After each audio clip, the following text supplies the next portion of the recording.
What's the dumbest case you've ever had on jury duty? This guy was spotted beating up his own dog in a car park near Brighton. Now here in the UK we are pretty tolerant, but one thing that we won't put up with is cruelty to animals. This lady witnessed it and called the police. The police arrived and a young female officer walked over to talk to this guy. The idiot waved a knife in her face, then drove off in his van at speed, ramming the police car, nearly killing the other officer, then shot off along the coast road to Eastbourne. Now the other thing you don't do is threaten a police officer with a knife. Our police are usually very reasonable and polite, but you start waving a knife at one and you will be in extremely serious trouble. At this point I should add that our defendant, a cocky little shit who had told the jury his nickname was Wind Up because he enjoyed winding up the police, had dismissed his own barrister and was conducting his own defense. Big mistake, as we will see. The prosecution then showed the traffic camera footage of a mammoth chase from Brighton, through New Haven, Seaford, East Dean, all the way to Eastbourne, about 20 miles, with this Krusty's ancient old van, complete with a chimney sticking out the roof, being chased by 13 police cars and a helicopter. They tried everything to stop him, but our maniac drove on the wrong side of the road, nearly killed pedestrians, and managed to keep going. It was like the wacky races on steroids, I am not kidding. We jurors were spellbound. Finally, on his way back to Brighton on the main A27, the idiot was brought to a stop by a stinger, a kind of spiked board they throw under the car to puncture the tires. The last video is from the helicopter. It shows 13 car loads of extremely angry coppers hauling this asshole out of his van and starting to beat the living shit out of him before the video gets cut. He was then hauled away to Polegate Police Station, near Eastbourne. One of the jurors was very concerned about the dog. Was the dog okay? She was reassured the dog was taken away and is being looked after. Mr. Windup conducted his own defense. He cross-examined every witness, using phrases like, "Is it not the case? And I put it to you." A real jailhouse lawyer. It eventually became obvious his sole defense was that the whole case was a setup. He was nowhere near the event. It was not him driving, and he was being persecuted because the police hated him. As jurors we then ensured every witness identified Mr. Windup as the driver at the time. The prosecuting brief, a lady, cheerfully informed Mr. Windup that while conducting his own defense and cross-examining the witnesses he had somehow slipped up legally, and the prosecution was now allowed to read a list of his previous convictions to the jury. Wow.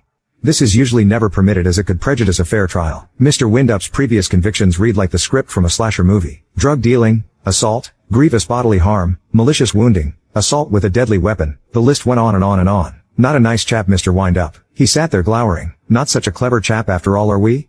On several occasions we jurors had to be removed from the courtroom as His Honor tried to deal with Windup's outbursts and bad behavior. Finally we jurors are let out to deliberate. All the men were immediately convinced of his guilt. It was a total no-brainer. Hitting the dog hadn't helped his case one bit. One or two of the ladies were not so sure. After all, it was his word against the police. The video footage was too grainy to actually see who was driving, and the cops had foolishly destroyed his van without dusting for his prints. Luckily yours truly was there to seal the verdict. I reminded the ladies that Mr. Windup had already boasted about his reputation of winding up, lying, deceiving and causing trouble for the police. Furthermore, how can he explain the fact that he was detained in Polegate Police Station, 20 miles from Brighton? If he was just being persecuted by Brighton police, was it likely that several neighboring police forces were in cahoots to target him? The ladies agreed and we filed back in and returned a guilty verdict. Mr. Windup was not in the slightest perturbed. Only when the judge committed him to a psychiatric hospital for assessment he went absolutely mental and had to be restrained. How apt. 2 months later I learned he had been sentenced to 2 years in jail. 2 years. For hitting a dog, threatening a lady cop, ramming a cop car, driving like a maniac, endangering life and limb, resisting arrest and being in possession of a lethal weapon. Oh well, that's British justice.